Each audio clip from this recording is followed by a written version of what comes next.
Hi guys, so welcome to today's podcast where I'm super excited to have Mr. Bradley Bennett, who I'm sure many of you will be familiar with on Facebook. If you roam in the right circles, you will have come across him one way or another. A very lively character online, knows his stuff, however, offers a lot of opinion and stuff like that on Facebook as well, in terms of what's going on in his life. So quite I find it comedy gold, Bradley. So welcome to my podcast, and I do appreciate you being here.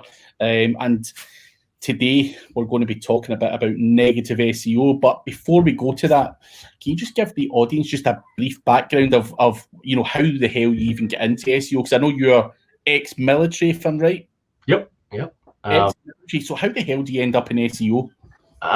It's kind of interesting. When I got out of the military, I couldn't find anybody who needed nuclear rockets calibrated. So that kind of left me in a pretty bad position for the civilian world. And I went around from different positions, right? Different jobs, different industries, anything from building houses to selling cars at a car dealership. I mean, it was just a gambit, a spectrum. And I found myself starting in 2006. I worked as a safety director for a national trucking company here in the United States. In my mind, that was my forever job. That was my retirement job, was to teach and train truck drivers how to drive in a way that they weren't killing people while they were driving down the road. And it was all metrics driven. So back in 2000, I want to say it was 2009, 2010, I came back from vacation, and I came back to find out that the company I worked for that I'd planned on retiring with was laying off a third of their workforce. And they went right after the money. So they went from the money top down. So I was one of the 1/3 that was laid off. They laid off their entire safety department. And anyways, I kind of felt sorry for myself for a minute. And I spent actually the day after was the first day I'd ever grown up, or I'd ever woke up in my adult life where I didn't have a job, which is kind of an interesting thing, right? So I spent some time on unemployment and didn't really know what to do because I couldn't get a job in that industry because I was asking too much money. We were in the middle of a recession, or coming out of a recession, and that was, people just weren't paying that. So I actually took a job in a shipping department for a plastic gift card manufacturer, just because $12.18 an hour. So how do you go from $126,000 a year and adjust your life backwards so that you can? I was a full-time single dad. Mm-hmm. So how do I raise my son on $12.18 an hour? Right. And it was kind of interesting, but it taught me to be hungry again. Right. Mm-hmm. So I was very comfortable in life, and I went to work for this company. And then I want to say 30, 45 days later, I moved from the shipping department after I completely reorganized their warehouse and created a warehousing system. And I moved into their sales department. And that was a boiler room, environment. Have you ever seen that movie, Boiler Room? Yes. Yeah, so it was, we're selling a retail or a product that retails for 9 cents per card, and we're selling it for $1.06 per card. And it's pretty interesting because nobody wants to talk to you on the phone, and you have to make your sales, and you have to get through the gatekeeper, and you have to do all of these things in order to be successful, or you lose your job. Mm-hmm. and you're not getting paid. And I was pretty good at it. So I helped build that company up from 4.4 million, not just myself, but other people. We built the company up from 4.4 million a year in sales to 19.9 in a 2-year period. Yeah. And during that process, that's when Panda Penguin happened, right? So the owner came to me the one day and said, and they were the reason why Panda Penguin did happen. They were doing everything wrong, the most black hat shit you could ever imagine. So if you looked on the first 13 pages of Google, you were going to find some form of a shell company that led you back to them, right? Mm-hmm. So the owner came to me and said, hey, we're not showing up on Google anymore, and I need you to fix this because you're a pretty smart fella. Yeah. Now, between you and I, back then, I didn't even know how to fix my email signature on my email, right?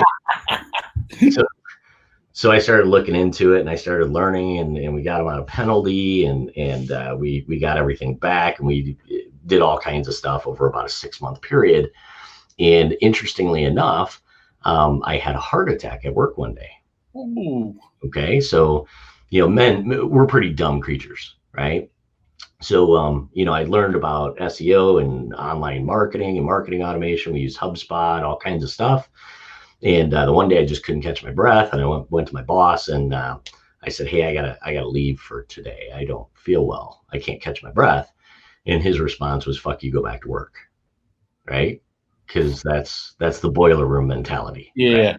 Right? So anyways, I said, "No, I really have to leave." And he said, "Yeah, go do it. Go do whatever you need to do." He said, "You realize you haven't taken a day off in 2 years, right? Because that's who I am, first in, last out, whatever it takes." So I left and I went and picked up my son from school, still having a series of heart attacks. And I went home, and then my girlfriend came home from work, and she said, "What's the matter?" I said, "I can't catch my breath." And she said, "Get in the car, dumbass. You're probably having a heart attack." And sure enough, I had a series of heart attacks, stress-induced heart attacks. And then I was back to work 32 hours later. Okay. So it's interesting. I went and asked for a raise, and he said, "Nah," the owner, for a raise. I said, "Hey, I did this for you over the last 2 years. I think I deserve to earn more money." And he said, "No, I'm pretty comfortable with what I'm paying you. So go back to work." And so I said, "Fine, I quit." Right. And that was kind of interesting because I didn't know what I was going to do. Yeah. And so I left, and I only stayed another week. And then I found myself in a position where I was like, I just really want to keep doing what I was doing, work other companies out of penalty and figure out, it's kind of like a puzzle, and how do I rank something? And then I found myself in the world of negative SEO. And this comes full circle because I didn't know how to rank anything. So what I did was I actually looked at all of the Asian spammer sites. Yeah. And I picked one, and I said, how do I keep them from ranking? Okay. And that's how I learned SEO, because after all, they're a great target. They're an Asian spammer company that's selling NFL, fake knockoff NFL jerseys or whatever it is. Yeah. And so I worked through this process of over like 4 or 5 or 6 months where I was actually learning how to manipulate them moving forward in the market. Yeah. And that's kind of the background of negative SEO. Interesting how you get into it, though, to stop them selling NFL jerseys and stuff. It's weird. Everyone's got a weird approach to how they get into SEO, and obviously yours is as weird as they come. Obviously having heart attacks and your boss mistreating you, and then going off and doing negative SEO. But first, on the heart attack thing, how old were you when this heart attack happened? 36 at the time. All good now, though?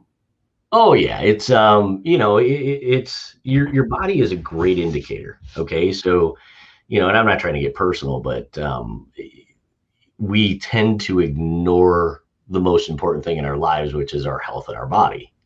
And I had done that. I had gained 100 pounds over about a 10-month period, and it was just putting an enormous strain on my heart.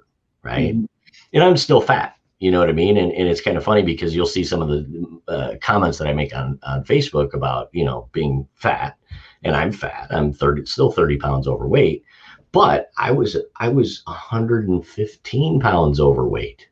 Jeez. And, it's interesting because I sat in front of the cardiologist after the heart attack, and this guy was the biggest asshole you could ever imagine. I mean, and it was me and my girlfriend and my son, and we're all sitting in his office. And he said, "Do you want to live to see your son graduate?"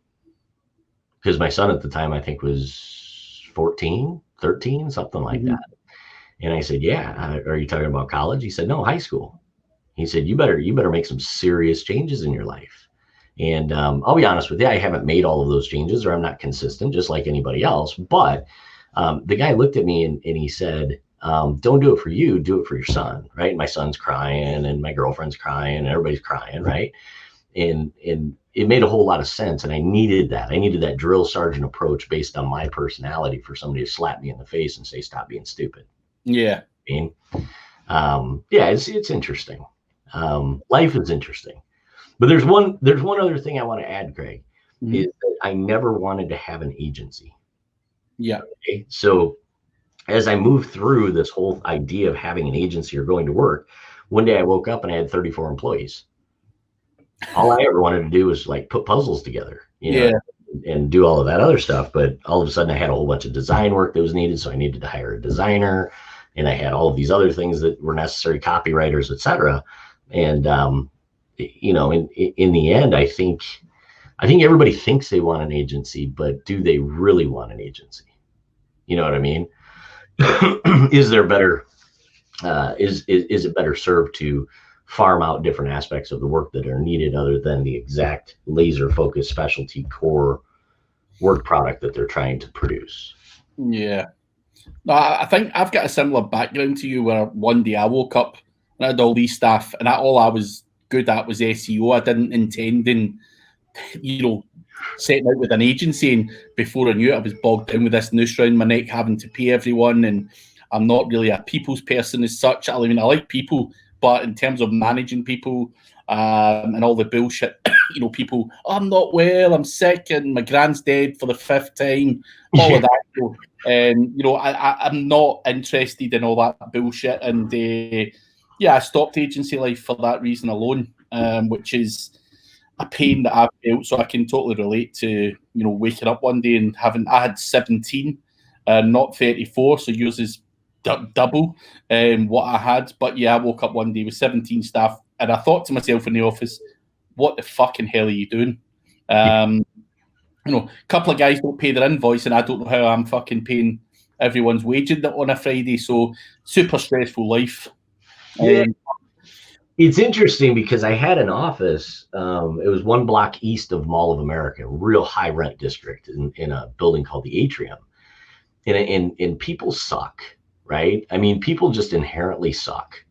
And as much as we want to say, hey, we really love people, and this bullshit like Apple mentality of rah rah, everybody hugs and etc. That isn't reality. I mean, it's I remember when I took on I think it was my third employee, came to me one day, and I literally, she was standing on the other side of my screen, and I was looking at my bank account, and you'll appreciate this. I'm looking at my bank account, and I had just paid everybody, and I had like $1,600 left over, right? And I looked at it, and she walked into the office and told me how she deserved a raise, right? And I'm, she made more than I did to like print shit off and set appointments and everything else, And I looked at her and I was like, well, why do you think you deserve a raise? Can you give me an example? I mean, because if somebody could give me an example of why they deserved more, I would want them to have that. Yeah. I would want them to have what they deserved. But her explanation was, well, I can't pay my bills right now, so you need to give me more money. Right? And in the politically correct way, I mean, I'm very non-politically correct, but I'm very, very politically correct internally. The military taught me that, right? Yeah. So I said, yeah, that just isn't in the cards or whatever. But in the back of my mind, I said, yep, she's gone, right? Mm-hmm. I mean, because this person sees me as just an opportunity to go get a new car or whatever it is. It isn't based on work performance. Yeah.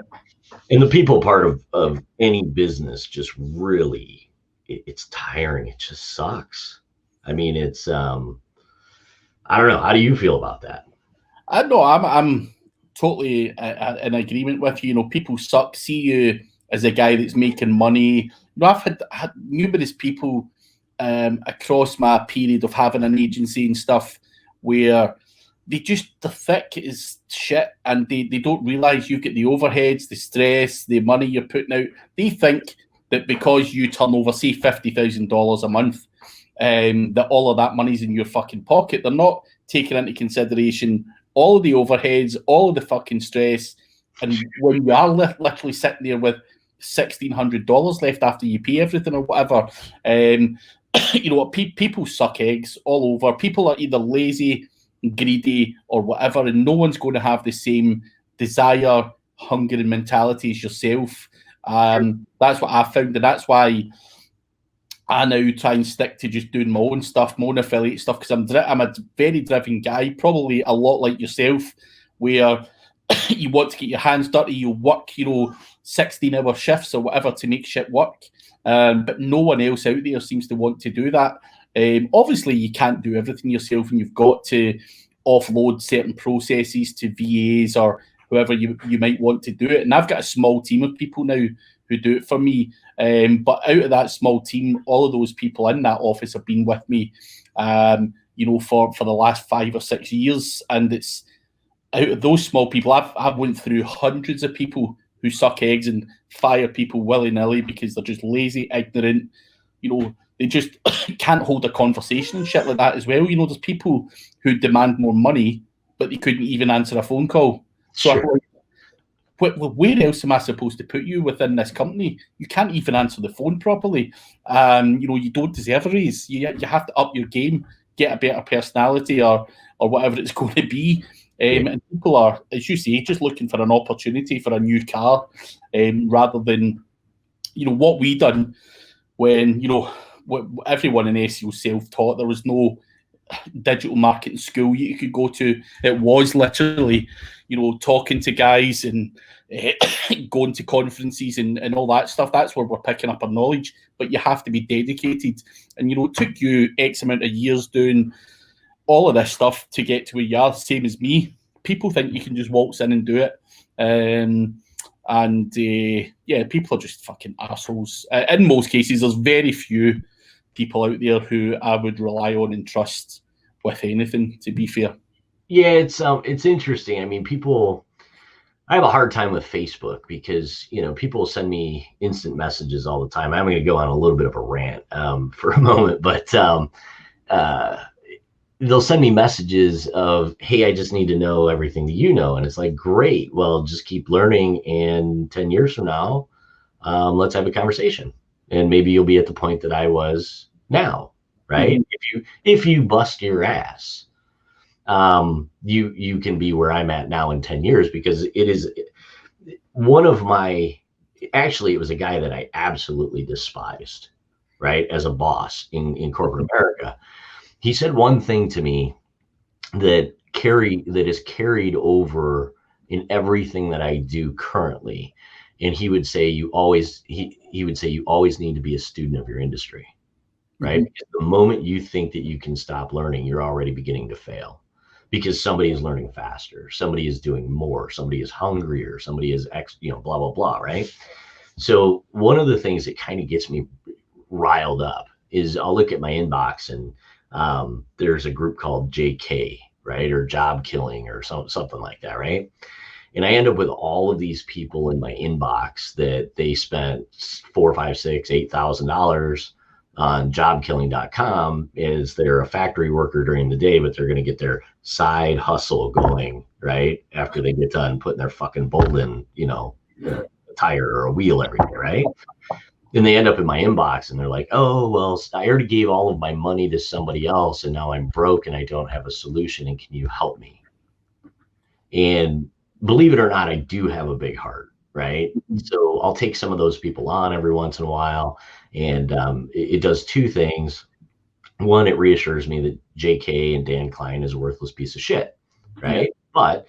But two, it also reaffirms or reinforces that those people weren't meant to be in business anyways.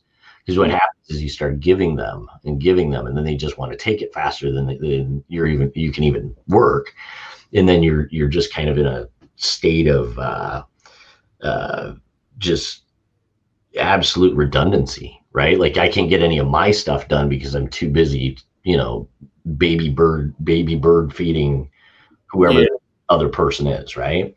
And it always turns out bad. So, I would say about a year ago, I just said, hey, I'm not gonna really help anybody anymore. I'm gonna put out information and they can take what they want of that, but I'm not gonna give them any more than that. Mm-hmm. Because they don't deserve it. Yeah. Right. And that's a hard realization to come to terms with, is thinking that other people don't deserve something that you have. Yeah. But we have to be real. Like your free course that you were talking about, that the guy wants a refund. Yeah. Yeah. Is a refund or free, right? I think Yeah. I think I paid $1 million to you to fuck off, right? You know, I mean, just go away. It's frightening. I had another one today and someone complaining. So they said the course was great. They got, you know, great input from the course, but the certificate's shite. The certificate's shite. Can I not do better? And I'm like, dude, what the fuck? It's just a standard crappy certificate that churns out with the software. It's fuck all to do with me. Sure. But yeah, I'm the same. I think, you know, I've given the course away for free, and but do you know what? There's a lot of pain points of doing that as well, because I do get mired a lot, and you do get a lot of these people who say, "Where can I sign up for the course?" And I'm like, you just fucking commented on the post that has the link to the fucking course on it. Like, how fucking thick are you? But some people do not even want to look above that Facebook comment box to see where the fuck they're supposed to go, which gets very frustrating because, especially in SEO, I think you need to be able to read in between the lines, you know, to become a good SEO. Because Bradley says something works for him, you know, you don't have to do it exactly the same way you do it. You can read in between the lines and steal 70% of what you're doing and try some other shit, and boom, you might still get the same results, if not better. But these people are so rigid, and they would probably be more suited to the military, actually. Well, I know they wouldn't survive a minute in the military, but you know, just to follow exact guidelines rather than speak or think for themselves. Well, they're mental midgets, right? So one of the things that I do every once in a while, Craig, and this is hilarious, I will actually post something that is it's such bullshit. It's so completely untrue. And I'll say, this is how I do this. And then I wait in the groups for somebody to say, well, Brad said that it should be done this way, knowing it's complete bullshit, right? Yeah. Because in the end, you know, and this is sad, the whole, you know, being selfish part is they're not paying my employees, you know, the freeloaders, right? You know, I jokingly say that there's 6 million businesses in the US and 2 million of them are marketing companies, right? And out of the 2 million, 1.8 million are, you know, people living in their mom's basement playing video games, and, you know, they have business cards from Vistaprint that say they're a CEO, so they're a fucking CEO, right? They don't actually know how to do anything. And it's interesting, the laziness and the, you know, they just want to be able to push a button and have everything be perfect for them. And that actually carries over into the client side too, right? Because as much as we could talk about, you know, one, employees kind of suck, two, you know, the people in our industry are just freeloaders, but three, the clients, right? The clients that come on board, and why I was so eager to move away from agency work is I could show them gains for 100 years every month, but the 1 month they don't win, I suck. Yeah. And they need to go back and question, you know, our business relationship. Mm-hmm. So my response was, you know, because at first I was like, well, you know, let me explain it. Let me explain why you can't always win all the time, because we're not in the world of participation trophies. Number one, if somebody is winning, somebody has to lose in order for somebody else to win. And I did that for probably a year. And then one day I just said, you know what? I was on the phone with a client, with their staff, a very big company. Mm-hmm. And so the client, the CEO, their people, and me and my people, and the CEO said something negative about our efforts because we showed a loss, and it was a very slight loss. Yeah. Right? And I said, Tom, I said, I completely agree with you. I said, let me help you out with this. You're fired. You could hear a pin drop, right? Well, what do you mean? I said, no, you're fired. You're obviously unsatisfied because you think that you have to, you know, even a football team or a basketball team doesn't win every game. Yeah. You know, this is a long-term strategy game, et cetera. It was a very big healthcare client. And he said, well, you can't fire me. I said, I just did. I said, let me help you out with this. I said, you have you as a CEO and you have me as a CEO, and you're stating we don't do contracts. You're stating that you're unsatisfied with our efforts over 1 month of failure, or not failure, but not succeeding. So go hire somebody else, right? Nobody else said anything. I said, I think we got to go. And I wish you the best of luck. And I've never taken them back. Yeah. So have they to come back though? Do what? Have they offered to come back? Oh, all the time. Yeah. All the time. And my rule is it's kind of like cheating. Mm-hmm. If your wife went out and cheated on you tomorrow, are you going to take her back and think that she's not going to cheat on you again? Yeah. So they get to be a client once. And if you think that the grass is greener on the other side, well, good luck. Yeah. No, I totally agree with that. Yeah, clients suck eggs. People suck eggs. But what we are all here to hear is this neg SEO stuff. We want some of the good stuff because clients, you can rant all day, but we want some of this good shit. Yeah, let's do some really cool stuff. And let's talk about tools. I'm going to move you over to a different screen. And then I think I could share my screen, right? Yes, you sure can. So you're using like Vidyard. And I'm actually going to bring up an example of a site that I'm about to do a negative SEO campaign on. And I really don't even care that they know it, okay, because they deserve it. Right? Yeah. So part of it is with negative SEO is do you just negative SEO everybody? No, I don't. I promise that if I run a negative SEO campaign, whoever that is deserved it. I'm going to explain why they deserved it. So I'm going to get rid of Facebook to move that around. That's just distracting, right? So share my screen. Go. All right. So I'm going to give you a little bit of background, and then I'm going to talk about how I would go about planning to do negative SEO. So one of the fallacies is that somebody's just going to go to, say, Scrapebox or GSA or something, and they're just going to send a shit ton of porn links at a website, and it's just going to be de-indexed, and you're going to fuck up their site, which isn't necessarily true. So I'm going to type in Mike's Car Wash, and this is actually extremely personal to me. All right. So this company is based out of Loveland, Ohio, and my dad and I'm a very minor interest holder. My dad owns Mainville Car Wash. Okay. Oop, I got to redo the security certificate. Yep. All right. All right. So you see the PHP exploit that they did at the top that you can barely see? Yep. Okay. So Mike's Car Wash, this company here decided to do a negative SEO attack against my dad's car wash. Mm-hmm. This is his retirement. This is his livelihood, right? And they didn't just do it against my dad's car wash. They did it against all of the small local car wash owners around their locations in Cincinnati. And, it's real unfortunate, but I'm going to mute this out for just a second. I got to yell at my dog real quick. Cool. So Mike's Car Wash, they did a negative SEO campaign against my dad's car wash, against the guy down the street that owns a car wash from my dad, everybody. They hired an SEO company to actually do that.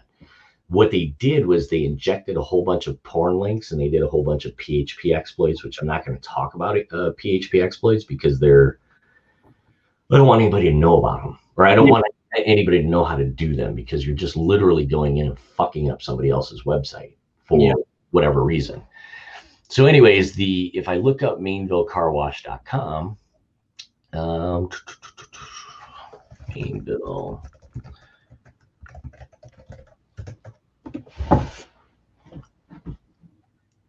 So it literally tanked the website, right? Yeah. And if we look at, I got it back to 0. So I did a disavow file with Google, and people think, that's an important thing. People think that that's going to happen overnight. Once they create a disavow file, they're going to upload it to Google, and 10 days from now, everything's going to be dandy. It took nearly 11 months for Google to remove porn links, the most egregious links you could ever imagine. What I did throughout the course is I looked at everybody who was being negatively impacted based on location. Then I happened to notice that Mike's Car Wash is the only one in that area who didn't receive negative SEO. Yep. Their website, right? So they're guilty. Can we agree that they're guilty? Yep.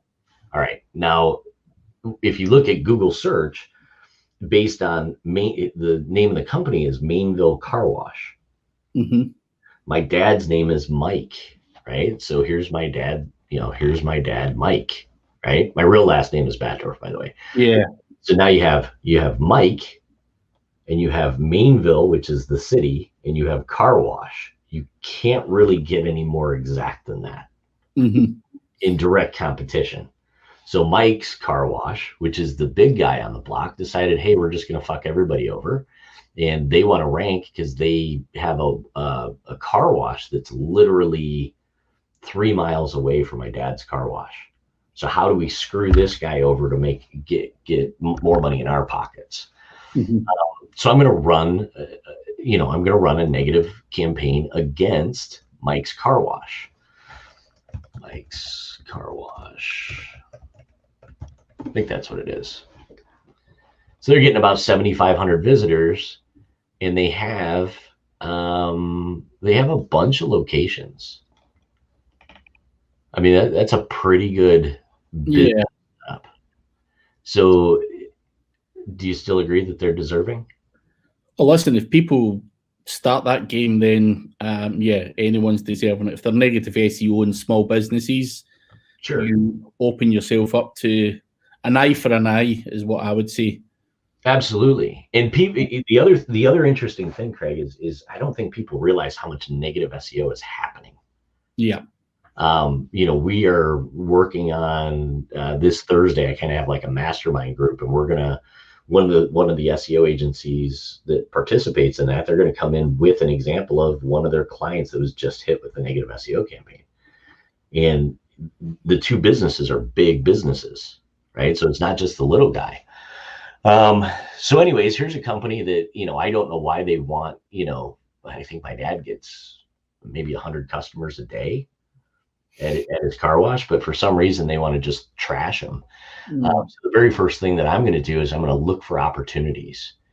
And this is where it starts what we're going to do is we're going to apply regular SEO, but we're going to do it in a negative way.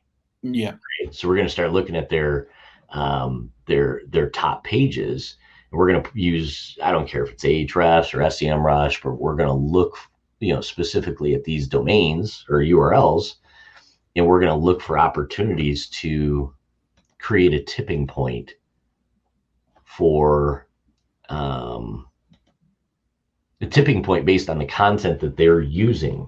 We're going to use latent semantic application. We're going to find relative keywords, and then we're going to start building out SEO campaigns with what we want them to rank for, what they're currently ranking for.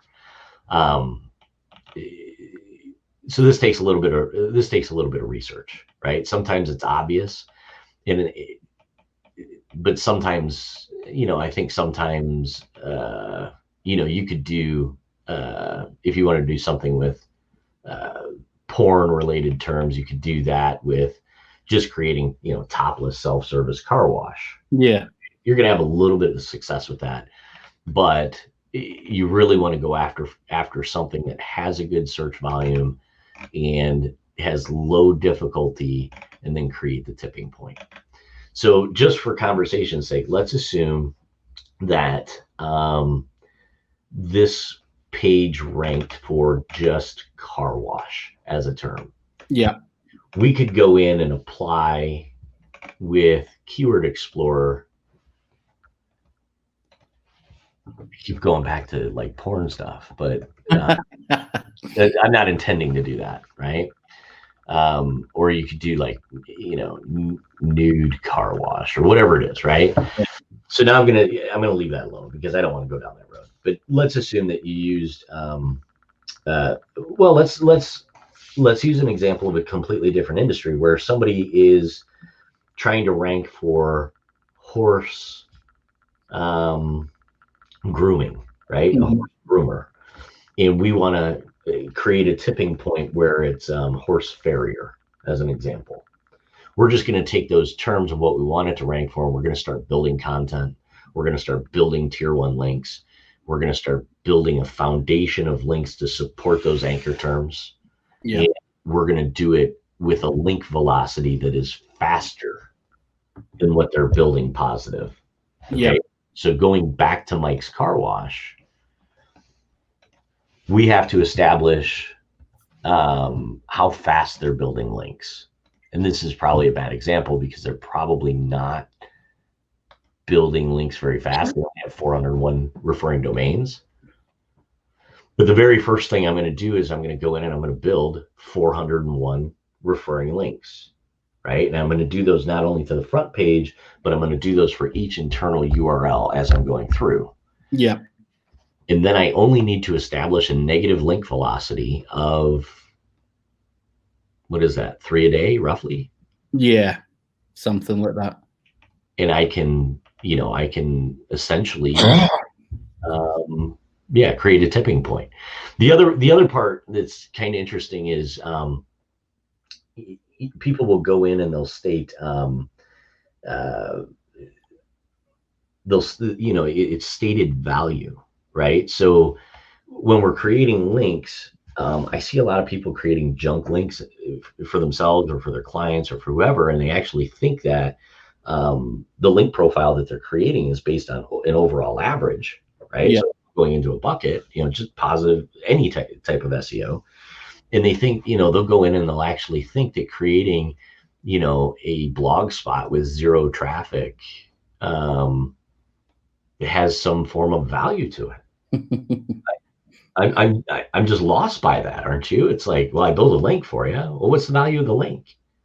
Yeah, I mean, it's sadly the way the world goes out there, though. People think a link's a link, and they don't understand that it's got to pass some power, or it's just a complete and utter waste of your typing. Even you having anything to do with that is just a complete waste of time. But yeah, people go for link volume rather than looking at specific metrics, in my opinion. Just dog shit. Yeah. I'm gonna stop sharing my screen for just a moment. I realized I'm staring at a different I'm gonna move this over so this makes better sense. All right. So when we actually go out and build, let's talk about like soup to nuts. Let's give people some really good stuff. Because I think that I think you and I share processes a little bit. Mm-hmm. As far as how we go about things, whether it's SEO Autopilot or GSA. And one of the big things that people ask me all the time is, what tools do you use? And my answer is all of them. Yeah. Right. Well, how do you do this? I do it differently each time because I don't want to create a footprint. I don't want to create the standard process over and over again. Right. Yeah. I think this one. Did we do it? Oh. Well, it is. Man, that's like all foobarred up, isn't it? Yeah. That's it now. All right. I'm gonna leave it over here. Just because. So processes. If we go back into process, what's everybody asks me, where do you get started? I'm flipping from negative SEO to positive SEO because again, it's the same, right? Create relevant keywords. We can actually use Ahrefs. I'll show you that in a second. But if we go back to where do we start, right? So the very first thing we need to do is create the on-site or on-page SEO. We need to create links or schema. We need to do all of these things on page. And one of the biggest fuck ups that I see from SEO agencies is they go right to external, right? Yeah. Think about it. It's like, it's like, do you have kids? Yeah. I've got a son. How old is he? 1. Okay, so give it a few years. But at some point you're going to have a conversation with your son. My son is 253 months old. I'm just yeah. I never switched them off of the months, right? I just kept going with it because it just, Yeah. um, so at some point you're going to have a conversation with your son, and he's going to be 6, 7, 8 years old, and you're going to tell him to go clean his room, right? And then he's going to come out 10 minutes later and he's going to say, Dad, my room's clean. And you're going to go in and you're going to open up the closet and everything's going to fall out, right? That's the SEO world, right? They're going in and they're buying the same links. They're going after the same guest posts. They're doing, but most importantly is they're not doing anything on the website. They're not optimizing the website for shit. And then they think that they're going to rank garbage, which is, it couldn't be further from the truth, right? I could throw the best backlinks at a website to the shittiest content and it's never going to rank. Yeah. Okay. So stage one, right? Because everybody asks me, what's the biggest value? And I tell them backlinks. Absolutely, backlinks are the biggest value, but the backlinks are only valuable if the on page is done properly. Yeah. And that's kind of interesting because if you go after the negative SEO, you don't get to do the on page optimization, and that's where the challenge lies. Yeah. Right. So doing on page and then off page, right? What's step one? And I feel like a broken record, but step one is building link assets. Which link assets do you build? All of them. Niche relevant. You're going to build tier 1s, tier 2s, tier 3s. Everybody laughs at me because I go 6 tiers out. Bloody hell. That is a hell of a lot. But whatever works. But generally, and I'm going to share like a fucking bombshell with you guys, right? Because I see all these people who are using tier 1, PBNs for tier 1s, and they're doing all of these other things. And I never really got involved in the tier 1 or the PBNs for tier 1s. Do you have a PBN network? Yes, not. I wouldn't point them to my money website. Obviously, what I do is try and make anything that points to the money website as clean as I possibly can. Tier 2 PBNs and shit like that, and then whatever else underneath that, parasites and web 2.0s and whatnot thereafter, powering up the PBNs and guest posts and all that shit. So do you ever use your current referring domains as a tier 1 asset? No. Why not? I just don't. I just go out. I mean, when I do link building, I have a kind of set process where I know roughly what I'm going to go after. And I'm trying to generate a lot of power and build up the DR of a website. And it would all be kind of press related stuff and, industry related stuff. And that's it. So one of the things that I do very actively when I go after even a new asset is I take if you go out and you buy a new house tomorrow, mm-hmm. the way I see the SEO world operating is they're literally going to walk in and it doesn't matter what the house looks like right now. They're just going to bulldoze it and build a new one. Right. And then, why not use the existing structure? Why did you buy the house if you weren't going to use the existing structure anyways? So I push everybody, and everybody asks me, what's the number one thing I can do tomorrow? I tell them, use the assets that are already in place. If I look at Mike's Car Wash as the example, they already have referring domains to their website. So why not increase the referring domains value? Oh, of course. Yeah. No, when you mention it like that, yeah, of course. I use my own assets and power them up. Yeah, I do that 100%. So I would definitely increase the value of this link. Yeah. Okay? If it's a do follow link, and everybody argues with me all the time as far as the value of do follow or no follow, I tell them no follow is going to happen anyways. It doesn't really matter. So go after the do follows. Yeah. Most of our industry doesn't do that, Craig. Really? Yeah. No, of course. I mean, there's only so many links that are out there. Power that shit up with some SEO autopilot or whatever it's going to be. Sure. So if I go after top 1 coupons and I build that up so it has a higher, Ahrefs rank, domain rating, and I'm just boosting all of this stuff up, it's going to make my site better in the end anyways. Yeah. And I'm only going to boost up I'm going to boost up their homepage, and I'm going to boost up that specific URL to my page, because in the end, I don't care if their site gets de-indexed anyways. Yeah. It's I'll tell you what, one of the reasons when I used to do client work, that was one of the first things I used to always do, was power up what they already had. Not because, of course, I think it's quite a powerful thing to be doing, but it also stops them from kind of understanding what you're doing, because they can't see that shit. Such.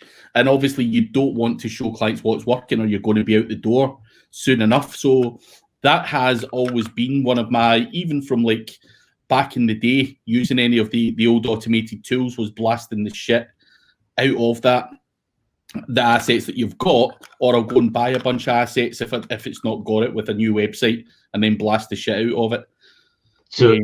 So that ties into the negative SEO side, is I can actually go in, just like you said, they're not going to pay attention to it. I can create positive SEO for a negative SEO target, and then I can turn around and just make the switch. Yeah. So once we've established value of those links, and I know what all of those links are, I can change whatever the terminology is, and then just create a tipping point for their anchor terms. Yeah. Which is I don't know why, but if you went back in and you asked 10 SEO agencies or 10 SEO people if they're using their existing assets and the backlinks to build better link value and authority for the stuff that's already there, 9 out of 10 or 10 out of 10 will say no. Yeah. And I encourage you, I dare you to do that, right? Like put it out on your Facebook page and say, hey, how many people build up the authority of their existing backlink value or backlink assets to a client site? And you're going to hear so much bullshit. You know what I mean? Yeah. I mean, yeah, people have, as I say, people have got their own way of doing it, but that's a cleverer way. Say that's, 20 engines pointing, you need to fuel these things up month on month on month and retain the value of these metrics, or increase them. So yeah, it's bizarre, but people are fucking bizarre out there anyway. When you look at agencies, they're not doing a whole lot of valuable work anyway. Oh yeah, spinning wheels. I mean, it's amazing. And I've kind of gotten away from the whole groups, right? Just because I see in like these SEO groups and all of this stuff, it's I call them O'Doyle's, right? Have you ever seen the movie? It's the one with Adam Sandler where he goes back to school. Billy Madison. Yeah. I love Adam Sandler. I'm a massive fan. With the O'Doyle rules, where you picked on in each grade, that's the SEO industry right now. It's because 80%, probably 80% of them just are absolutely incompetent. Yeah, if not higher. I would say, in the UK, I know of probably 15 to 20 guys that I believe know what they're doing. I've been in America. Now, I can't say I've met every SEO in America, but I can equally say that the bunch of guys that you frequently roam with, the Terry Samuels and the SEO spring training guys and all that, all of them guys really know what they're doing. But again, I would probably say there's probably, 20 or 30 guys over there that genuinely know what the fuck they're doing, and the rest of it's just all absolute fucking nonsense. Yeah, it's amazing to me that, but going back to the O'Doyle part is, you'll see that it doesn't even matter. I'm trying to think of somebody I can pick on very openly, right? So the Chase Reiners of the world, right? I don't know if you remember that guy or. Yeah, I've had them on my podcast actually. He says a lot of great things in theory. Mm-hmm. Okay. And I pick on him pretty openly, most importantly, because of the whole porn thing that he did. Yeah. But the whole idea of white hat and on page is the answer to everything. Right. So he would go out and he would say something about this is how it works. And he was actually generally accurate in the statements that he made. Okay. But if you build a Lamborghini in your driveway and you never take it anywhere, nobody's going to see it, right? Yeah. So when we go back to the guest post and the off page and social bookmarkings and all of that stuff, you know, his story, and I called him out on it, and he's a nice kid, right? He's kind of a younger guy. He's not a kid, he's a man, you know, but he's a younger guy trying to make his bones. And he came out and said, he actually said, you don't need to do this. And I said, hold on a second, kid, right? You know, sit back and watch. I agree with you on this point, but you have to create external values or indicators in order for the search engines to feel that there's value. And he and I got into this big argument, and I ended up saying, hey, you know, fuck off, right? And then I came back to it, and then I started seeing everybody was saying, well, Chase said this and Chase said that, and Chase did this and Chase did that. And I think one of the guys from the UK actually called him out on building links to a phishing site. I think it was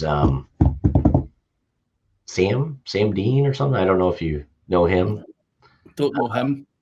But he actually called him out, and he showed screenshots. He said, this is what you showed everybody with no links, and it's ranking for all of these keywords. But then here's the real screenshot of the actual metrics, and it has all. Gareth Dane, that was. Yeah.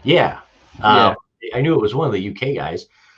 Actually called him out and said, but, you know, here's what you're showing everybody, and then here's the actual metrics. So, you know, just stop lying. But it took all the way up until that point of calling him out and saying, this is what's real and versus what you're telling everybody, before everybody else in our industry jumped off that ship of being the Kool-Aid drinkers, like the Jim Jones Kool-Aid drinkers. And it's terrible. Let's get back to you. I need you to lead me back to what you want to see with negative SEO. Yeah, negative SEO. So we obviously, your stage one, where do you start? You've talked about assets and what you do with those assets, but what else are you doing with negative SEO that really has an impact? In terms of, or when do you flick that switch, or you know, what's it like? Like, if you're doing stuff and you're building some power, you know, towards the tipping point, because that's where we ended up at, the tipping point of the keywords, then what happens? Like, do you just say, like, fuck it, this is tipping point time now, and how quickly does that person derank? It can happen within 30 days.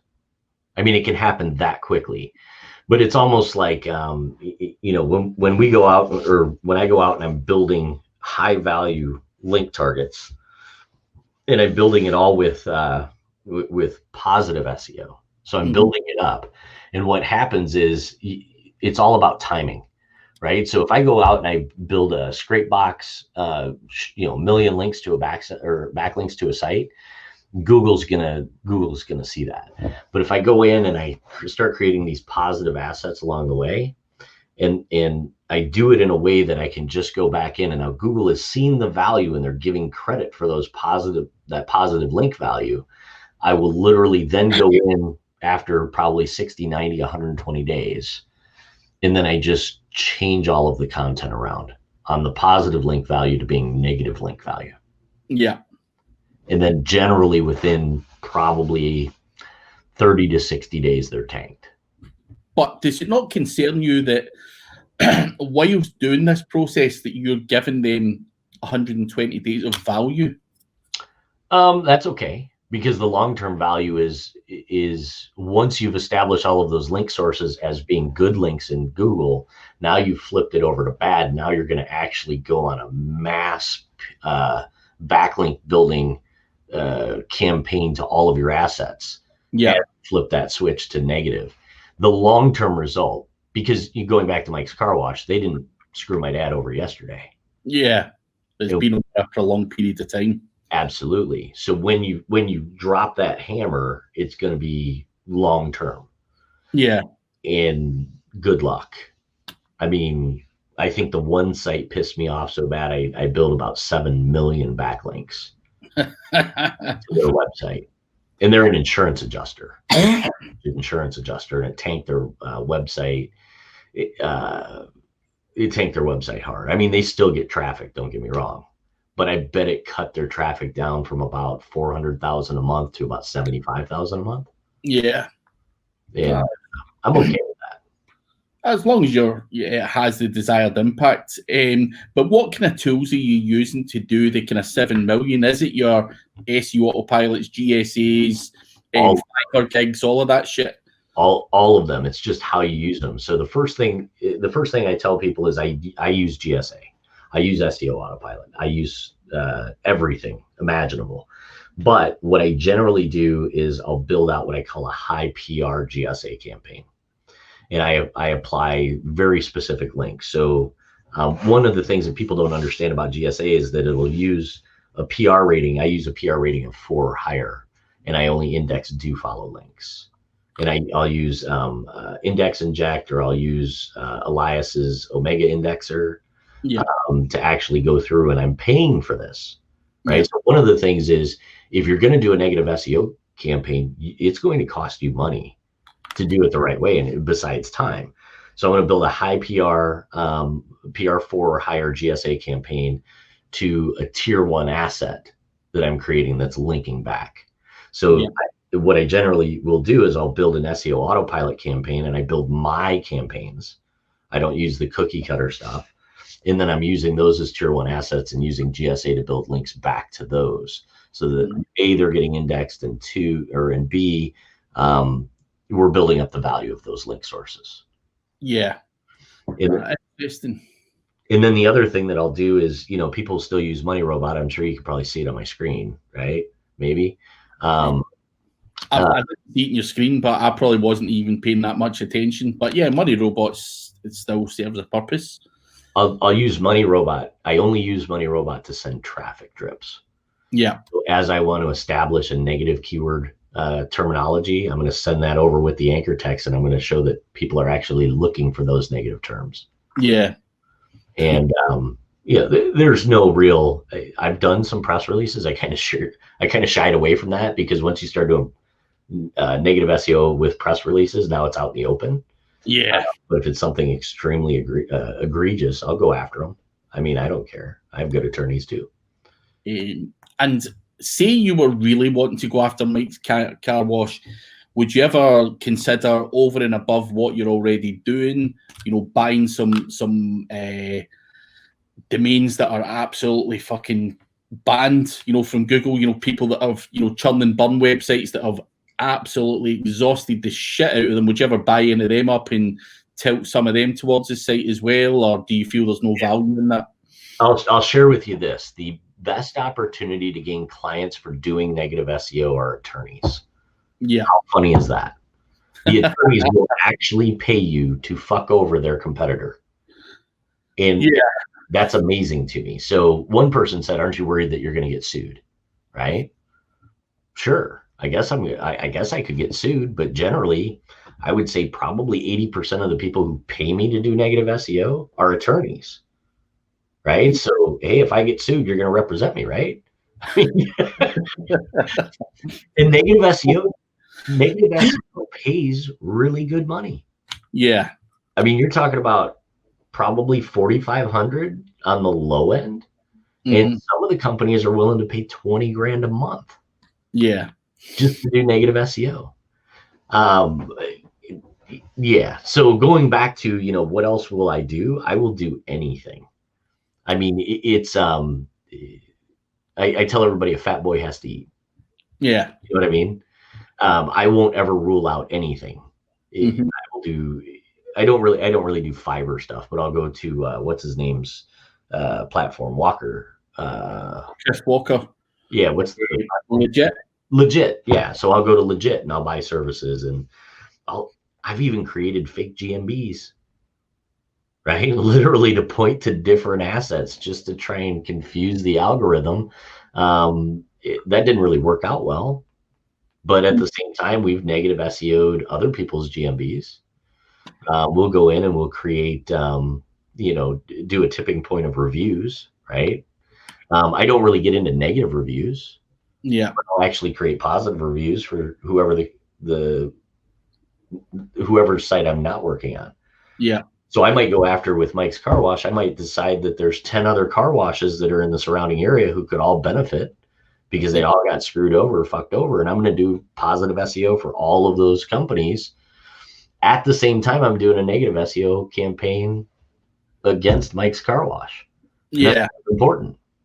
Yeah. So building one up or building a series of sites up as you're trying to tank the other one, the faster you can build these up or the more attention you can give to these sites, the faster that one's going to plummet. So on the legal side, so obviously you're saying people are paying big money of that, and obviously you're never going to sit there and say, I'm doing negative SEO for X, Y, and Z as such in general.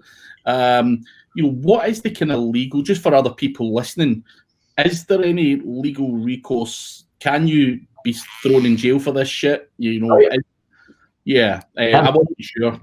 So one of the crimes you can be charged with is criminal defamation, which here in the U.S. it's a year in prison and a $9,000 fine.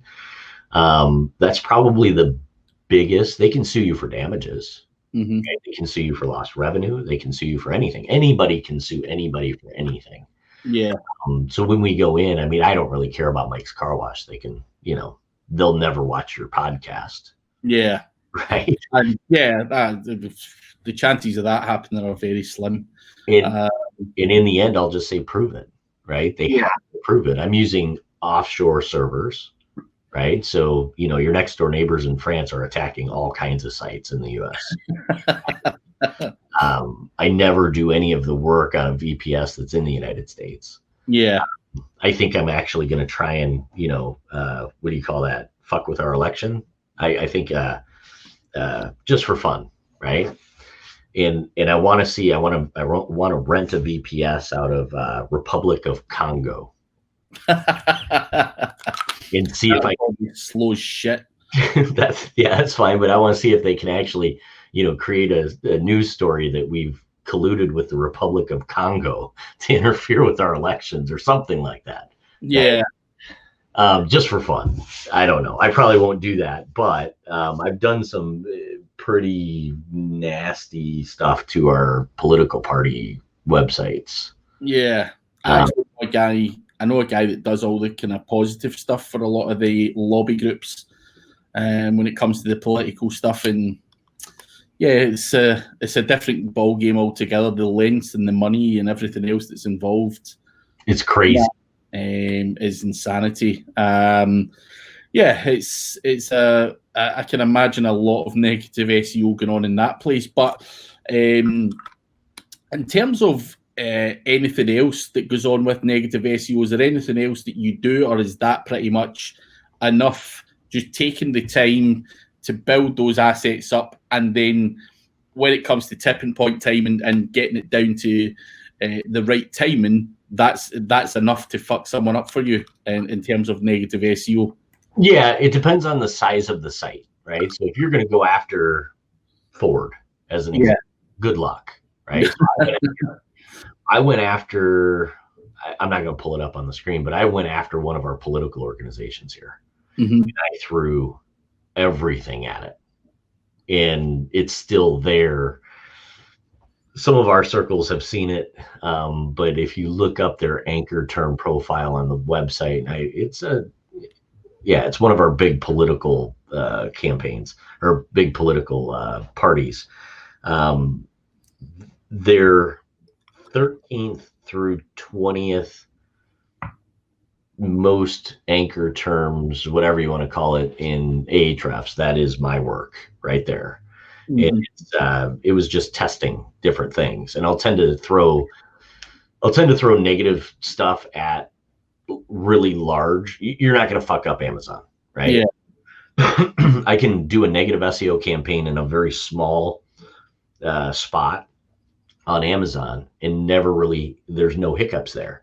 So I did this on the on this one website, and I did the automated, the GSA, the scrape box, all of that stuff, right? Even Money Robot, and I forgot about it, right? I've done that myself. So the next day I wake up and it was like, fuck, right? I mean, it's like as soon as you wake up, you haven't even really taken a minute's worth of oxygen, and all of a sudden you realize, holy shit. And I think I built about 400,000 links. Yeah. Automated links directly to this site. And it's still there. it still didn't create a tipping point because they have so many links going to that. So one of the things with negative SEO is I'll get approached by a lot of people and they'll say, hey, can you do this? And the very first thing I say is maybe, right? Because I need to see what that looks like. I need to do a little bit of research, and you can't always tip somebody over. You're not going to tip Ford over. You're not going to tip Amazon. And then also you're going to charge based on the amount of work. Yeah. And if I think that's another thing that's worth stating is these guys that are going out and charging $500 a month for services. And it's like, what are you, fucking retarded? You know, like you're willing to just enslave yourself to this company for, 160 hours to make $500? No. I mean, if somebody comes to me, the very first thing I say about negative SEO is they'll say, hey, I want you to do a campaign. I say, great. It's going to cost no less than $4,500 a month. Yeah. And they look at me, and I mean, that's just that's the barrier, right? Then they can it's the tools and everything, though. It's the licenses, the proxies, the virtual machines, and obviously your experience in terms of what the fuck you need to do, what your recipe is for getting that result. So I think a lot of people don't see that. Did you know I had Holly Starks on the other day, and this might just be another idea for you, but you know how when you can go onto someone's GMB and they've got images on there, Holly suggested that you can actually do a clear overlay, a porn overlay over a guy's image on GMBs and then report it to Google saying that he's showing porn. Now, Google will see that very quickly and obviously see the porn on there because they're able to see that image in whatever way, and it will get taken down within 24 hours. Their GMB gets banned. How much local SEO do you do, Craig? Not a huge amount. I used to do it back in the day, but I don't really fuck about with GMBs too much. Yeah, I tend to call them the dirt farmers, right, of our world. And last year I spent tens of thousands of dollars on local SEO, and I did it to either have it benefit me or in the end prove that it, regardless of what you paid, it didn't matter. Yeah. And it's kind of interesting, and you're going to get some backlash on what I'm about to say. All right. I guarantee it. But I went in and I hired without their knowledge a couple of them knew that it was me, but I hired a whole bunch of our top local SEO people in the US to work for me without them knowing that they were working for me. The success rate, take a wild stab at the success rate. 5%. Zero. Fuck. Zero. And I spent the money. I did the local GMBs. I bought GMBs, bought phone numbers, hired them to actually make things happen. Okay. And some of them would actually pop in based on the on page and setting up the GMB. They would pop in the top 10 or whatever of the map pack and everything else. But I don't do local SEO. I don't ever have a reason to do local SEO, but I decided to just throw it out there. And the stuff that we did wasn't only just in the United States. It was the US, Australia, South Africa. I have businesses all over the place, right? And even New Zealand, which New Zealand should be really easy. Yeah. Target from an SEO standpoint. Complete failures. Out of 9 people that I hired, these are the 9 gurus, right, on Facebook. And some of them have disappeared over the last year. But out of the 9 that I hired, I only saw one single ranking improvement out of all 9, out of all the keywords.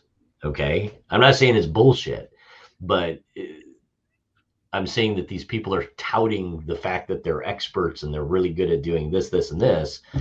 If all of the on page and all of the stuff is done for the GMB, their actual external value for paying them a wage to make a difference was worthless. Yeah. In the end, I spent nearly $44,000. Jeez.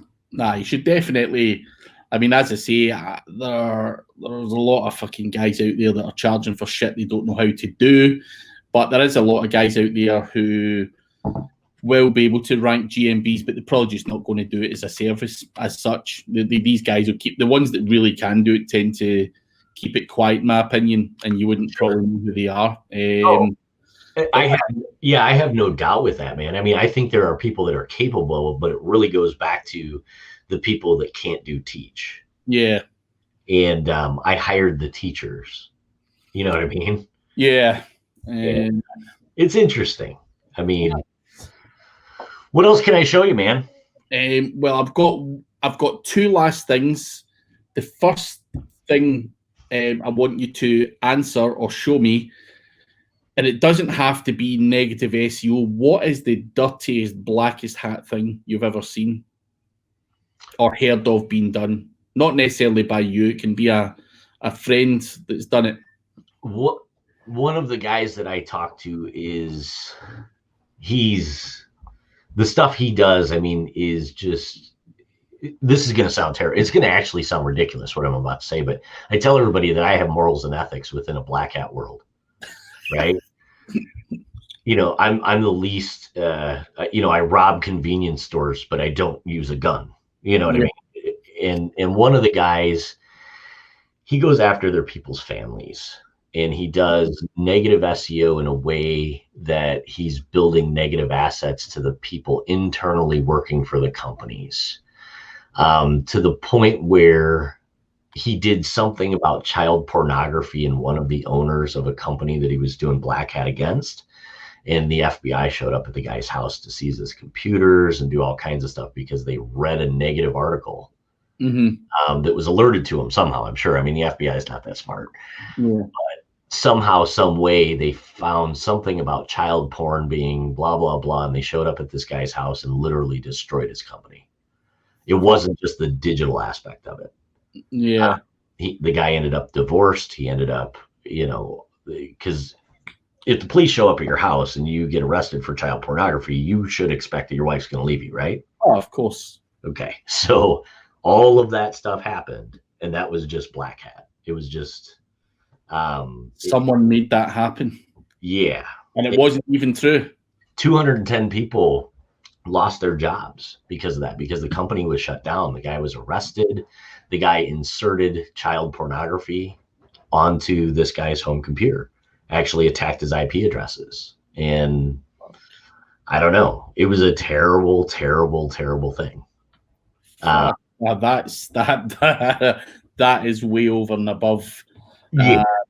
Stealing a link or something along those lines. But yeah, that leads into something though that's really important, that if you're going to make the commitment to do negative SEO, you could potentially rank that or de-rank that website or rank it differently. And if a majority of their revenue relies on digital, you're potentially costing people their jobs.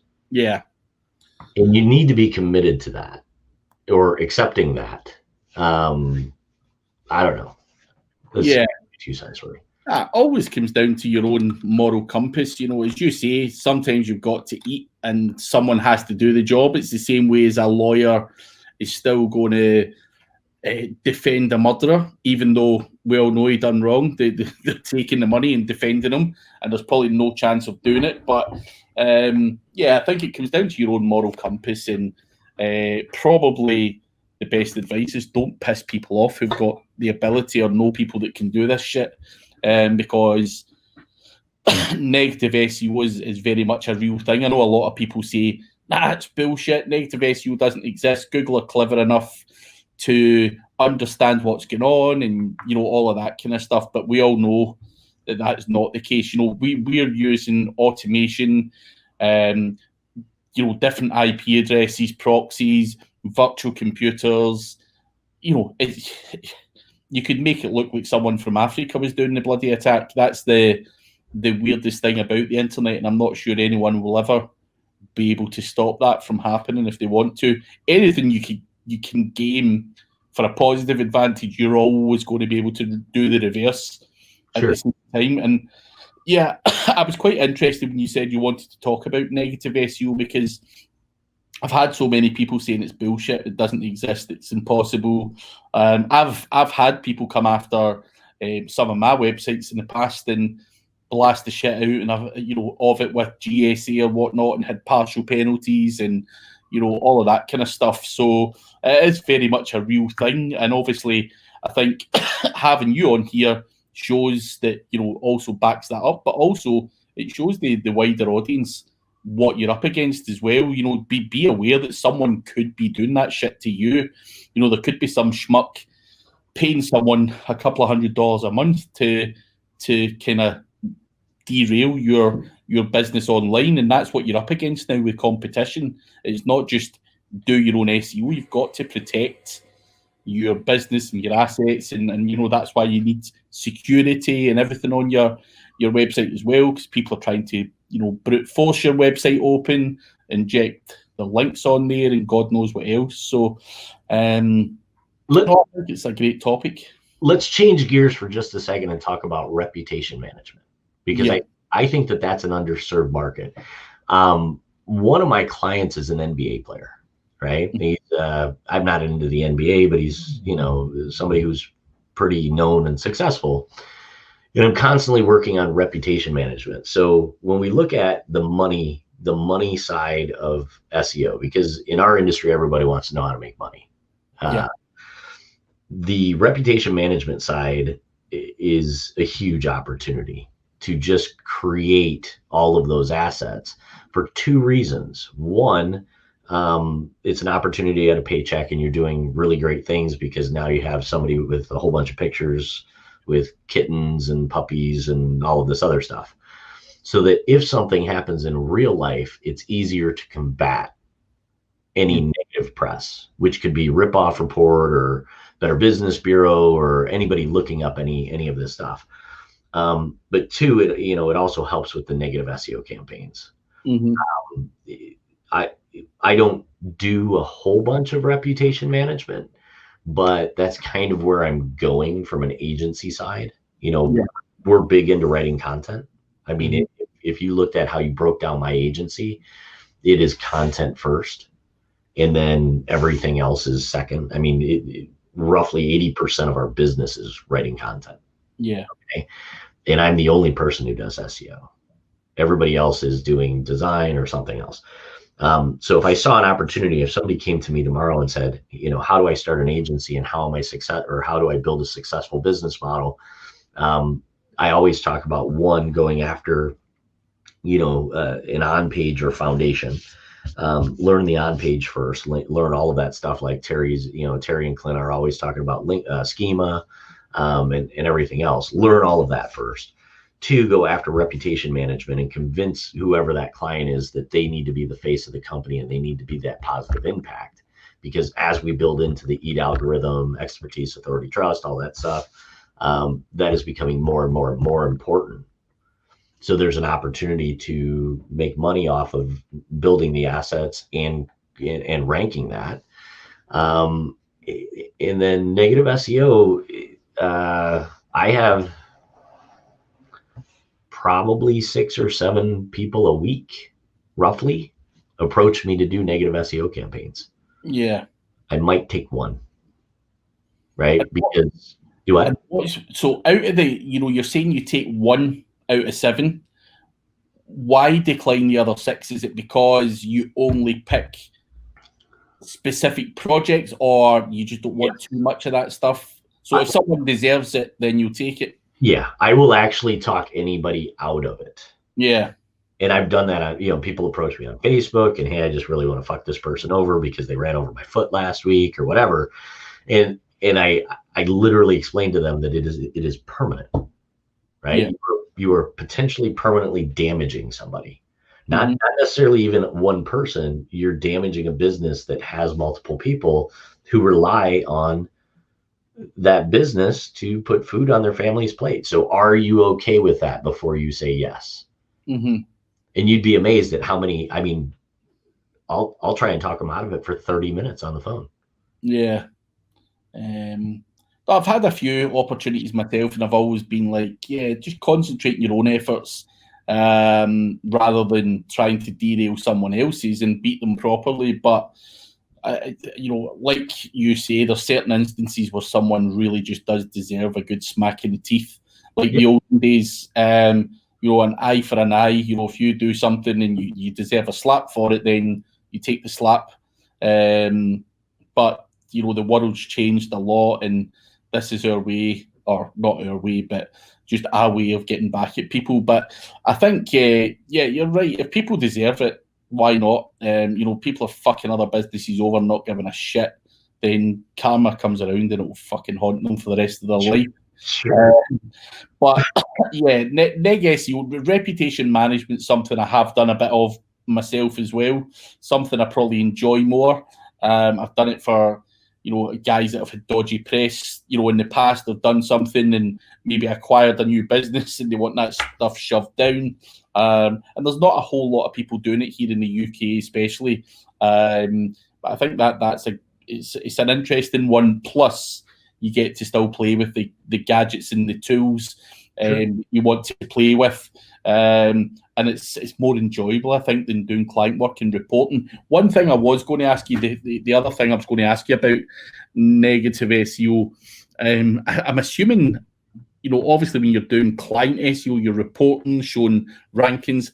Does the same apply when you're doing negative SEO? Do you report on what you're doing, or is it just a quick phone call, listen, just doing some stuff here, but, obviously you don't ever want to really leave a trail, I wouldn't imagine, in terms of reporting?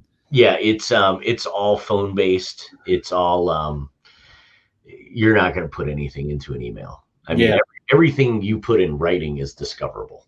Yeah, I don't care how well you try and hide anything; it can be discovered. So, it's always phone calls, and it's just an update of here's where we're at, here's what we're working on, and here's what we've seen so far, right? But we walk into it and say, you're not going to see anything. Again, it goes back to that initial interview, right? That I'm going to try and talk them out of it to begin with. But I will openly state that you're not going to see this. You're going to receive a phone call that says we've created this many assets. Here's where we're at within the process. Here's what we've applied over the last 30-day period. Don't call me every week, right? And we're going to do all of this stuff because you've made a commitment to fuck somebody over. Yeah. If you pay me to beat somebody up, don't ask me how I'm doing it as I'm doing it. Right? Yeah. And you'd be amazed. I mean, it's I think honestly, Craig, I think what I would like to do, and I don't sell anything and I don't push anything out into the industry, but I would like to share what I do within a process with you. Mm-hmm. You do with that what you want. Yeah. If people have other questions, I don't want them to inbox me, right? You're already giving away free courses and people asking for refunds. Yeah. Free courses, right? But if you feel that that's valuable to somebody, I'll create an entire process of how I go about soup to nuts, cradle to grave. Yeah. And if you want to share that out with people, good for you. I don't have any interest in entertaining that past the conversations similar to this. Right? Yeah. But ending on a good note, going back to the reputation management, I would especially right now, and it's kind of interesting, sales approach. And there's a couple of things that I want to touch on because most of the people in our industry really suck at sales. And have you seen some of my rants about salespeople? Yes. Sales in the SEO industry, the best salesperson is the owner, the person doing the work. Okay. Yeah. So when I talk to a whole bunch of other SEO agencies, one of the biggest things that they'll tell me is, well, I hate sales or I hate talking to people or whatever. And I tell them, well, just quit. Right. Well, what do you mean? I want to do SEO. Great. Well, you have to be able to sell it. And our industry is so technical. If somebody is doing it properly, that the only person that can sell SEO to anybody else is the person doing it. Yeah. Right. So do you have salespeople? I do, but the sales guy that I have is very, very, very well equipped in terms of knowledge. You know, he doesn't do SEO as such. He does little bits of it, but he's worked with me for many years to the point where, you know, I've always said to people, if I get put in front of 10 people, I'll sell to all 10 because I can speak. People can see passion. They can see that I know what I'm talking about. They can feel it. And I think that has to come across. It's not this case of walking in with a briefcase and being the sleazy salesman anymore, because people have been raped left, right, and centre and fucked up the ass by those type of salesmen, where you have to be able to just say something like, you know, even us having a conversation, you know, you just talk about tools and you talk about proxy or just small things. You can just tell you know what you're talking about. Whereas a sales guy is going to miss out on all of that kind of stuff. And I think that's the difference. And obviously you can see the passion coming from the guy that's doing it as well. I think that shines through. I've had salespeople work for me, and I tell kind of an off the cuff joke about SEO salesmen. All right. That you know, you get to the point where you have a salesperson. This is kind of the standard salesperson. You have a successful, you know, somebody who has an industry knowledge. Most of people don't have that, right?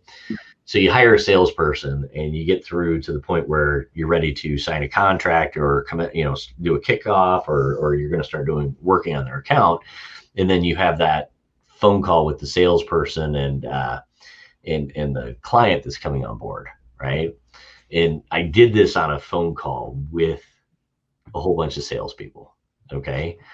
And it was kind of a rant. I said, you know, it's kind of funny that we do very specific things. We build content, we do press releases, we do SEO, we do all this stuff. We do on page and everything. I said, but if I left it up to you guys and gals, right? It seems that when I get onto a phone call with the client, they say, yeah, so you're going to build a yacht for us. But I don't build yachts. Well, yeah, they said, you know, your salesperson said that, you know, you're going to build me a yacht and you're only going to charge me $4.99, and it's going to have a turbocharged engine and it's going to go 100 miles an hour. Yeah. Right. It's the nightmares within the sales industry of SEO. I immediately got rid of all of the salespeople. I brought on salespeople. I created sales assets for them, and the salespeople were they were selling them bullshit. Yeah. And then the relationship with the client in the end, it would deteriorate. They would be excited over the first 2 or 3 months, and then they'd say, but, you know, Jim Bob said that you were going to, you know, send me purple balloons every month, and I haven't received them. Right? Yeah. The only person that can sell SEO is the SEO agency owner. Generally, there are a few good salespeople out there. Yeah. And if you can find one, hang on to them. But I would say if SEO agency owners aren't willing to get on the phone and talk and sell, they just got to close shop. It isn't going to work.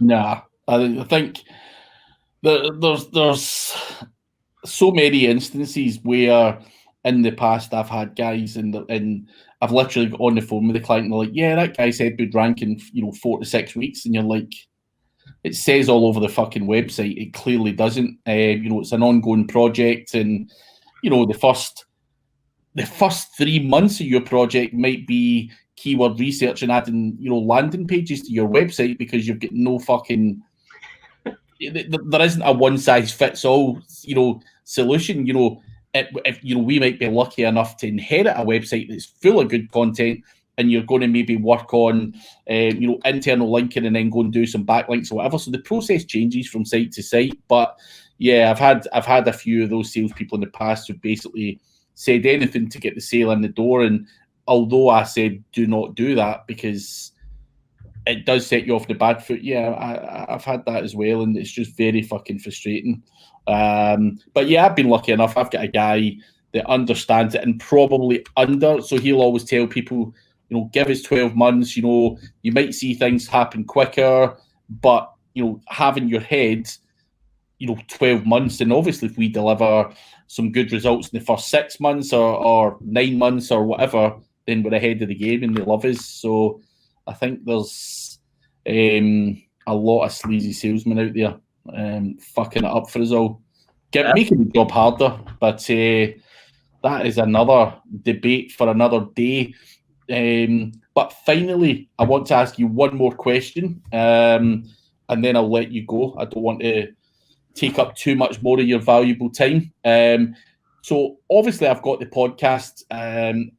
Who are your top 3 SEO guys in the industry that you think are doing some real cool stuff or give real good value? Because I'm looking to obviously get more good people on the podcast, but I'm just curious to know who Bradley looks to, because obviously you're experienced, you've got a lot of stuff, but we are all still learning from other people, like Sure. various people we all look at. So who are your top 3 SEOs just now that you think are hot, that are doing some good shit?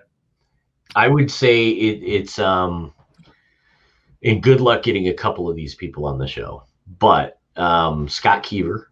Mm-hmm. I don't know if you know Scott. Yeah. He's scared to death to talk to people on camera or anyways. I wanted him to be a part of SEO spring training.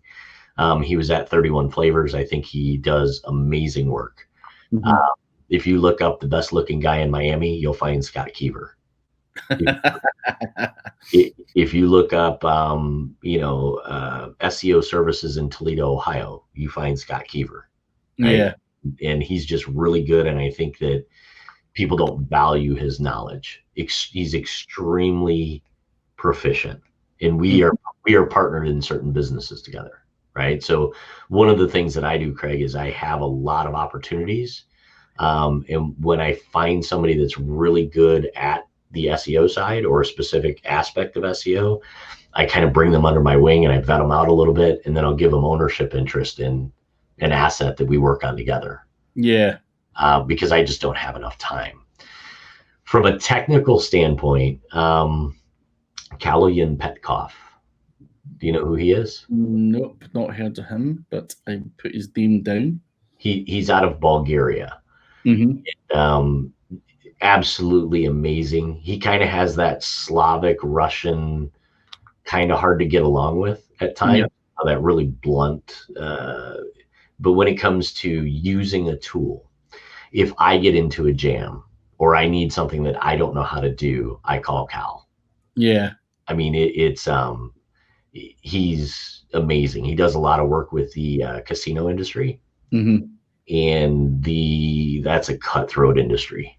Yeah. From an SEO perspective. So he's really good.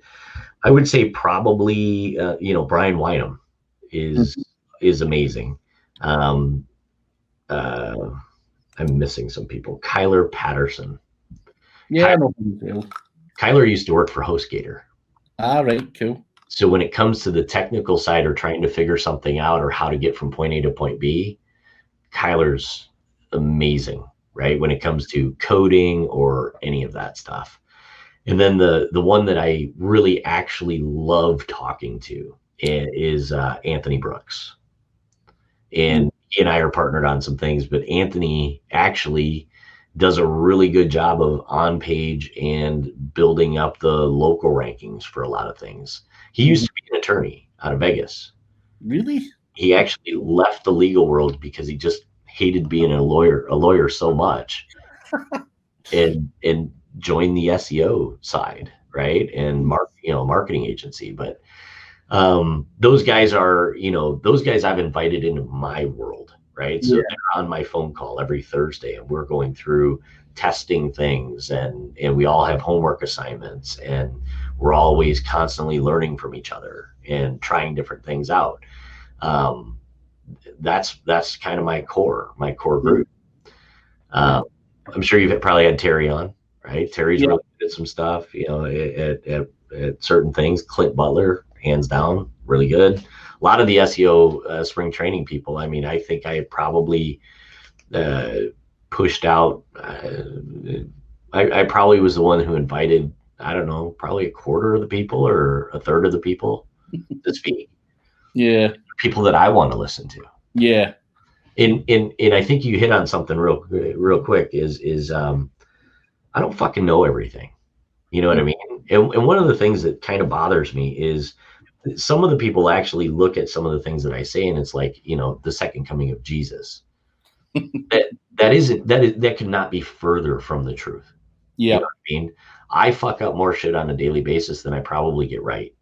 Yeah. But I'm constantly testing things, and by far, by no means am I ever the end all be all of anything.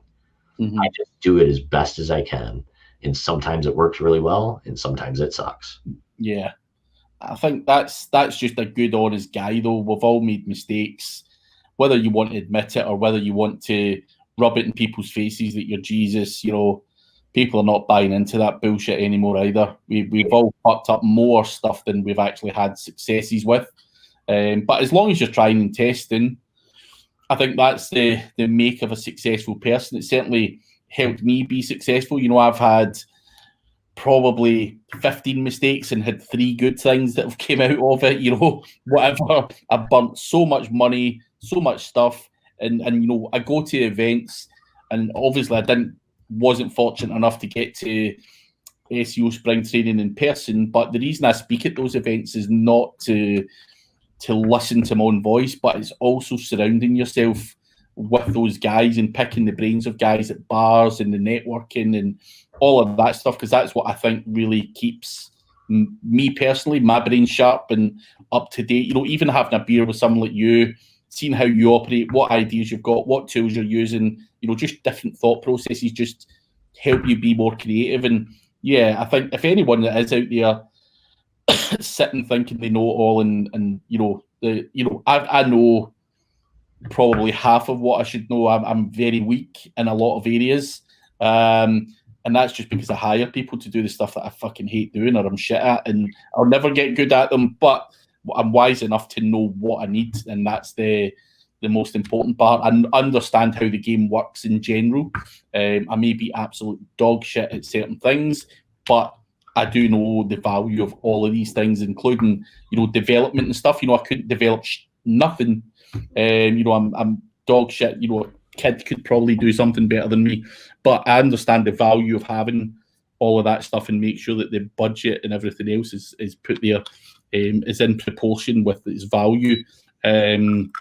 But as I say, getting beat down every now and again just makes you come back with more ideas and more successful. Too many people try something once and get scared and fuck off. And that's the same across the whole world of business. Loads of successful guys have had massive amounts of failures as well, and you've just got to be real with yourself, I think. Yeah, I think the sooner people start being more real with themselves, the more successful they're going to be at being real with everybody else. Yeah. And I tell everybody I can take a joke. I look in the mirror every morning. If you can't get a good laugh out of that, well, the rest of your day is pretty much going to be shit. Exactly. Exactly.